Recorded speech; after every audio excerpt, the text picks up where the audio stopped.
Olha só, pessoal, o tema que está em pauta desde ontem, né? Quando essa notícia veio à tona, porque, resumidamente, está nas mãos da Procuradoria-Geral da República o indiciamento feito pela Polícia Federal contra o ex-presidente Jair Bolsonaro e um dos filhos dele, o deputado federal Eduardo Bolsonaro. O relatório, que mostra os políticos tentando interferir no julgamento da trama golpista, foi enviado à PGR pelo ministro Alexandre de Moraes. Outro alvo da Polícia Federal foi o pastor Silas Malafaia. Ele não foi indiciado, mas teve o celular e o passaporte apreendidos. A investigação reúne indícios como mensagens e áudios que revelam, segundo os policiais, uma tentativa de coagir ministros do Supremo e, mais recentemente, parlamentares para livrar o ex-presidente da ação penal da qual é réu. As conversas estavam nos celulares de Bolsonaro, haviam sido apagadas, mas os peritos conseguiram recuperá-las. O conteúdo, segundo a Polícia Federal, confirma que Bolsonaro desrespeitava medidas cautelares impostas pelo Supremo de forma intencional. São muitas mensagens, muitas conversas, mas eu separei duas para a gente ouvir. Entre esses áudios está uma mensagem de Jair Bolsonaro. Após ser advertido pelo ministro Alexandre de Moraes por descumprir medidas cautelares, ele diz que vai conversar com os advogados sobre a possibilidade de se manifestar. Vamos ouvir. Peço que você me oriente como proceder. Eu fiz uma nota, acho que eu te mandei, com 4 pequenos parágrafos, boa, elogiando o Trump, falando que a questão de liberdade está muito acima da questão econômica, a perseguição ao meu nome também, coisa que me sinto muito, eu fiquei muito feliz com o Trump, muita gratidão a ele. Me orienta uma nota pequena da tua parte, que eu possa fazer aqui, botar na minha mídia. Pois é essa mensagem enviada a um advogado que tem ligações com Donald Trump, né? Em áudio que consta no inquérito da Polícia Federal, o pastor Silas Malafaia, que também é investigado, né, xingou o deputado federal Eduardo Bolsonaro e ameaçou arrebentar com ele em um vídeo. Vamos ouvir. Eu não sou a favor da taxação, não, mas tem que sentar para conversar sobre a anistia. Tudo a carta do Trump é para você. Toda a arrombada que o Trump deu no mundo é sobre economia. Você, com o Brasil, é sobre você, cara. A faca e o queijo tá na tua mão, ô cacete. E nós não podemos perder isso, pô. Vem teu filho babaca falar merda, dando discurso nacionalista, que eu sei que você não é a favor disso. Mandei um áudio pra ele de arrombar. E disse pra ele, a próxima que tu fizer, eu gravo um vídeo e te arrebento. Falei pro Eduardo. O cara tá sendo contra você, essa fogueira de merda, de vaidade. Falar palavrão em tom raivoso não é crime em lugar nenhum, né? Mas que eu nunca vi um religioso tão raivoso e com tanto amargor no coração, eu nunca vi. O Eduardo Costa, tá aí, indiciamento da Polícia Federal. Bom dia pra você. Bom dia pra todo mundo. Ô Júnior, eu estou estonteado, acredito que como a maioria dos brasileiros, e impressionado com o fato de que a gente pensa muito parecido, que nós não combinamos nada e você rolou a bola para mim aqui quando me chamou. Por quê? Porque eu vim lá de dentro pensando... Aliás, na verdade, eu vim lá de Brumadinho agora cedo, pensando o que eu ia falar no meio de tanta coisa. Se me derem 2 horas, ainda é pouco, para eu me fazer entender, porque é um perigo você falar as coisas assim. Você fala uma frase e fica mal colocado. Falei, sabe de uma coisa?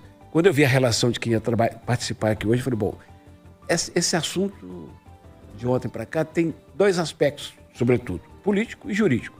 Se o Marcelo da Fonseca está aqui, se a Silvana Lobo está aqui, eu falei, vou deixar com ele. E eu vou num outro negócio que me incomodou profundamente, que bate com um amigo. Eu escutei hoje a notícia de que aquele pastor aqui da região nordeste de Belo Horizonte, Jardim Vitória, vai a julgamento. O cidadão abusou de mais, se sabe até agora, mais de 20 mulheres humildes, carentes, crédulas, dizendo que era Deus que mandava, que era bom para a saúde delas, que elas precisavam disso. O pastor, aquele cara que devia acolher para poder dar afeto e tudo. Então, tem esse pastor na primeira meia hora do jornal. Na segunda meia hora, tem essas falas, esse linguajar do Silas Malafaia. Sabe, eu fico me perguntando o seguinte, como é que essas pessoas falam em nome de Deus? Eu sei que cada um de nós tem o seu Deus, mas mesmo considerando que o Deus dos outros não é o meu, como é que fala em nome de Deus? Como é que se autoproclama líder religioso? Não, Júnior, tem que ter inferno, sabe? Tem que ter... eu não sei se é purgatório ou como é que chama? Umbral. Mas vai ter um... Não. Sabe? Tem que ter outra vida. Sabe? Eduardo, mas você não acredita que a gente paga aqui? Eu vejo também isso. Mas tem que ter um acerto de contas, porque você não pode falar em nome de Deus com esse linguajar, com esta raiva e com esse intuito de participar de um esforço para prejudicar um país inteiro. Mais uma vez, não é crime nenhum fazer isso, mas que combina. assusta, com né? Deus não combina. Me assustou demais. Eu convivo com muitos religiosos, eu nunca vi nada parecido. Mas bom, eu vou deixar a Silvana com o aspecto jurídico e o Marcelo com o aspecto político para daqui a pouco. Quero ouvir a Rita Mundim sobre esse caldeirão todo. Rita, é muita coisa, hein, de ontem para hoje. Bom dia para você. Bom dia, Júnior. É uma coisa que, para nós, né, enquanto cidadãos, eleitores, sociedade, a gente fica pensando, né, o que está por trás de cada ato político, já que o político deveria nos representar. E quando a gente vê o que acontece, as tramas, isso não é só nesse momento, nisso que está sendo colocado do Malafaia com o Eduardo, com o Bolsonaro, né, esse jogo de interesses, e por trás, né, o grande lance que é o poder e interesses pessoais sendo misturados e passados à frente de interesses da nação. Então isso é uma cena, né? É um trailer do filme que nós vivemos. E nós vivemos isso, eu repito, né? Hoje nós somos reféns, a sociedade está refém. Está refém de partidos, está refém de políticos, está refém da verdade do voto. Porque na hora que você declara o seu voto, você está declarando um voto para alguém te representar. E na verdade, o que a gente vê, na maioria das vezes, não é a representação da nossa vontade, a representação da nossa sociedade, mas a representação de interesses de partidos, de políticos para conquistar o poder. Então vamos lá, tem dois aspectos aqui agora que o Eduardo levantou a bola e eu concordo com ele. Tem um aspecto político muito forte nessa história toda e tem um aspecto jurídico também. Ô Marcelo, vamos começar com o político? Como é que você olha para isso tudo, hein? Bom dia. Bom dia, Júnior. Bom dia, amigos Conversa. Bom dia a todos os ouvintes. Ô, Júnior, tem tantos aspectos políticos, né? São tantas coisas, essas mensagens revelam tantas coisas. 500. Eu tô igual o Edu, seria necessário muito tempo pra gente falar. Mas eu primeiro quero começar, né? Um ponto que me chamou muita atenção, né? Um parêntese aqui, antes da gente entrar no conteúdo dessas mensagens, é como que o Brasil as coisas se repetem. Né, a gente viu a divulgação dessas conversas, me lembrou muito o que a Lava Jato fez com o presidente Lula e os filhos dele lá atrás. E o que acontecia na época? Quando então o juiz Sérgio Moro estava mais acuado, né, tinha alguma declaração contra ele, tinha algum organismo internacional criticando ele, alguma nota, ele soltava alguma coisa para atacar os adversários dele na Lava Jato. Né, a gente teve áudios, né, da dona Marisa, ex-primeira-dama, ex-mulher do Lula, conversando com os filhos, falando palavrões, né, xingando. A gente teve áudios do Lula com os filhos, né, também conversando num tom acima, xingando, Lula xingando o Supremo, né, falando que faltava coragem dos ministros do Supremo. E tudo aquilo para expor, né, e enfraquecer o Lula na época. O Moro atuando politicamente para enfraquecer o Lula. O que a gente está vendo agora é o Alexandre de Moraes também atuando para enfraquecer o Bolsonaro. Né? O Alexandre de Moraes ontem teve o cartão de crédito dele, internacional, bloqueado. O banco ofereceu para ele usar uma outra marca brasileira. E isso com certeza irritou muito ele. Né? Tanto que o Flávio Dino, ex-ministro do Lula, veio na defesa dele, soltou uma decisão monocrática falando que os bancos vão ter que ignorar a lei Magnitsky dos Estados Unidos. Então, é só esse parênteses para a gente ver como que repete algumas coisas no Brasil de forma até curiosa. Como que a mesma raiva que o Moro levava para as decisões dele, parece que o judiciário agora estão levando também. Agora, entrando no que a gente consegue tirar, né? Vamos tirar a espuma e ver o que tem de conteúdo, de líquido nessas conversas. Eu acho que o principal é o seguinte: escancara que o Bolsonaro realmente deveria usar a tornozeleira eletrônica. Né? Ele tinha um plano, ele tinha uma carta, né, um documento nas mensagens dele com uma tentativa de se exilar à Argentina. Ele tinha um pedido para o presidente da Argentina, Javier Milei, para poder ir para lá. Então fica claro que o ex-presidente Bolsonaro estava sim estudando deixar o Brasil. Mesmo que ele fale que não tinha esse interesse, que ele ia ficar, e mesmo que o advogado fale, não, ele ficou, ele não foi. Para que ele guardou esse documento por tanto tempo? Então, o primeiro ponto que a gente tem que, né, que tira de mais importante dessa história toda é que o ex-presidente estava, sim, cogitando deixar o país e fugir para não ser julgado. Então, acho que nesse ponto a gente vê que algumas medidas do Supremo para monitorar ele 24 horas são necessárias. Por outro lado, algumas medidas do Supremo a gente tem que criticar, né? A censura de não deixar ele se pronunciar nas redes sociais, de não deixar ele se comunicar com familiares, é uma questão muito, muito negativa. E o outro ponto que para mim chama atenção, o baixo nível dessa turma. Né, o baixo nível da família Bolsonaro. Eu não sei como que é a relação das pessoas com o pai, com os filhos, mas você não fala um palavrão pro seu pai dessa forma, né? Você não xinga o seu pai de forma tão dura, tão absurda dessa forma. Eu acho que mostra como que o Eduardo Bolsonaro traz um ódio dele, uma agressividade que é muito ruim pra política. E isso é impressionante, como que isso... Eu acho que a população brasileira ojeriza esse tipo de atitude, sabe? Na base do xingamento, na base da ameaça, e a mesma coisa do Silas Malafaia. O Silas mostra nessas mensagens o tanto de raiva que ele carrega. Tô com o Júnior e com o Eduardo nessa. Um líder religioso, usando um linguajar tão pejorativo, né? Tão baixo. Eu acho que esses são os dois pontos que mostram. O primeiro... O ex-presidente estava sim avaliando deixar o país, isso é muito importante para o caso. E outro lado é como que essa raiva, como que esse ódio está vindo à tona e como que isso está atrapalhando a direita.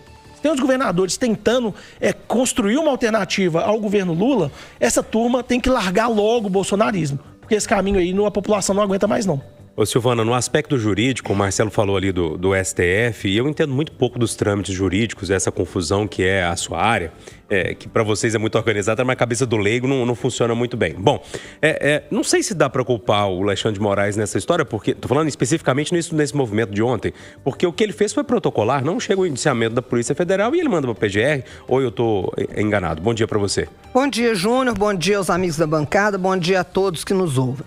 Ô Júnior, você disse aí, né? Vai ter uma análise política e uma análise jurídica. Engano seu. Toda análise é só política, porque a gente não tem absolutamente nada de jurídico correndo nesse processo. Porque se tivesse, o Alexandre de Moraes não seria o ministro que estaria conduzindo este processo, em hipótese nenhuma, pelo simples motivo de que ele é vítima desde o início. Então, a partir desse momento em que ele é vítima, tudo que vem depois é só solução política. Política. Mas nesse aspecto que você falou, é isso mesmo. Se a Polícia Federal é a polícia, ela faz um inquérito, ela conclui o inquérito e ela remete esse inquérito ao Judiciário, o Judiciário não tem poder para iniciar uma ação penal. Essa ação tem que ser iniciada pelo Ministério Público. Então, ele remeteu ao Procurador-Geral de Justiça, não tenha dúvida disso. É o trâmite normal que é feito em qualquer inquérito policial. Ele é remetido ao Judiciário e do Judiciário vai ao Ministério Público, que é ele que é o dono da ação penal, é ele que inicia a ação penal. Né? Agora, o que a gente vê nesse caso, né, Júnior? Mais uma situação, porque houve celulares, né, que foram apreendidos e nesses celulares se encontraram mensagens desse Jaez aí, né, com todas as críticas que podem ser feitas. Agora, vou ser muito sincero para vocês. Vocês estão muito angelicais, né, de falar que essas pessoas conversam dessa forma. Ô, gente, vocês esqueceram daqui a primeira reunião ministerial de Bolsonaro, que o negócio foi inclusive gravado e que vai para PQP, era doce de leite? Todo mundo se tratava assim, você é seu filho de uma égua, você não sei, filho de uma égua é com carinho. Porque foi uma esculhambação generalizada que horrorizou todo mundo. E tinha inclusive mulheres participando daquela reunião.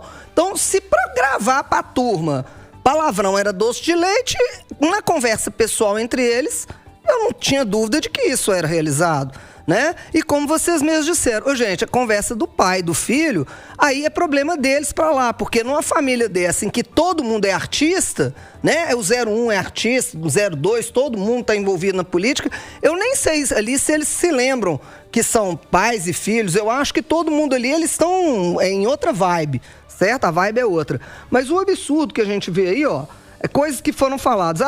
Apesar do Silas Malafaia não foi indiciado, mas ele teve o celular apreendido. Ele não foi indiciado ainda, mas ele está sendo investigado. É por isso que o celular dele pôde ser apreendido, porque está passaporte cassado. Ontem, quando ele desceu, né, no aeroporto, eles já ouviram ele. E eu acredito que ele vai dar uma esculhambada nesse povo aí. Mas, gente, quem tem dúvida? Se eu fosse o Bolsonaro, eu não estaria no Brasil, mas eu não teria nem voltado, em hipótese nenhuma. A chance dele de não ser condenado a mais de 30 anos é zero. E aí eu pergunto pra vocês, gente, quem em sã consciência, sabedor de que vai ser condenado a mais de 30 anos, vai querer ficar aqui. Eu não ficaria, eu já tinha me mandado, mas era muito tempo. Mas há muito tempo, e é pra qualquer lugar. Eu sumia daqui e já tinha ido. Agora não tem mais jeito, né? Agora ele tá completamente verificado o tempo inteiro. Sempre esteve, né? Porque sempre tem aquele mundo de asséculo que vai seguindo ele pra tudo quanto é lugar que ele vai. Eu já teria ido. O que tem de errado nisso? Na pessoa querer sair de um país em que ela se sente perseguida? Né? É um direito que ele tem. Fugir é um direito, porque é o direito à liberdade. Um voto espetacular do ministro Sepúlveda Pertence, em que ele fala isso. Não é direito de fugir, é direito à liberdade. As pessoas têm esse direito. O que não pode ser usado violência na fuga, mas direito a sair fora, ele tem esse direito. Então, são coisas que parecem que são absurdas, mas eu vou ser muito sincero para vocês, não são absurdas na visão de quem é acusado. Agora, o Marcelo da Fonseca está certíssimo. As decisões que, se não fossem tomadas por um ministro impedido de estar presidindo esse processo, de estar sendo relator desse processo e julgando esse processo, seriam medidas perfeitamente legais. Né? Olha, realmente há aqui uma prova importante de que ele tenta sair do país, ou seja, se furtar a aplicação da lei penal. Ô, gente, eu vou ser sincero pra vocês, Júnior. Ontem, quando eu vi esse trem estourando todo, me deu uma preguiça de vir pra cá hoje. Quase que eu enfiei o pé no bueiro pra falar que eu tinha quebrado a perna e não vim aqui falar isso, viu? Sinceridade. Ô, Júnior, só aproveitando, né, o conhecimento da Silvânia, que né, eu não tenho nem perto o conhecimento jurídico dela, mas é direito, então, uma pessoa, né, que é acusada, que está sendo julgada por cometer crimes, fugir do local que ela está sendo julgada, porque aí eu fico pensando que é muito fácil, né, para um criminoso. Ele faz alguma coisa errada e aí quando ele começa a ser questionado, quando ele tem que responder, ele foge. Fugir não é crime, não tem previsão disso. Só é crime a evasão mediante violência, quando se usa violência para poder fugir. Dentro do raciocínio do Marcelo, quando a autoridade do processo percebe que há possibilidade de fuga, o remédio é preventivo. É. Então você imagina que, por exemplo, a preventiva do Bolsonaro está mais próxima. Agora, ele tem o direito de a liberdade de fugir e o Xandão tem o direito de decretar a preventiva. Sim. O que acontece? A preventiva já era para ter sido decretada. Ela foi substituída por essas medidas cautelares aí, que foi a medida dele ficar dentro de casa, a prisão domiciliar. Matador do gari, matador da professora, estão tudo enjaulados porque havia o risco de fuga, essas coisas. Então, preventiva. No caso do gari é mais a ordem pública, né? Porque é um sujeito muito violento na sociedade, foi por conta da ordem pública que foi, mas neste caso aí nós temos uma clarividência de possibilidade de saída do país. Aí violento. Ô, Júnior, só última ponderação aqui, o seu questionamento sobre, então o Xandão tá fazendo tudo certo, né? O procedimento é certo. Não, eu não falei que ele tá fazendo tudo certo. Tô falando especificamente no caso colocado para debate aqui hoje, eu não vi problema nenhum no que ele fez. Ele fez pelo menos protocolado a justiça até onde eu conheço. E a Silvana confirmou que eu tava certo. Mas então uma dúvida, né? Mais uma dúvida pra gente tirar aqui. Ele apreendeu o celular do ex-presidente Bolsonaro tem 2 meses.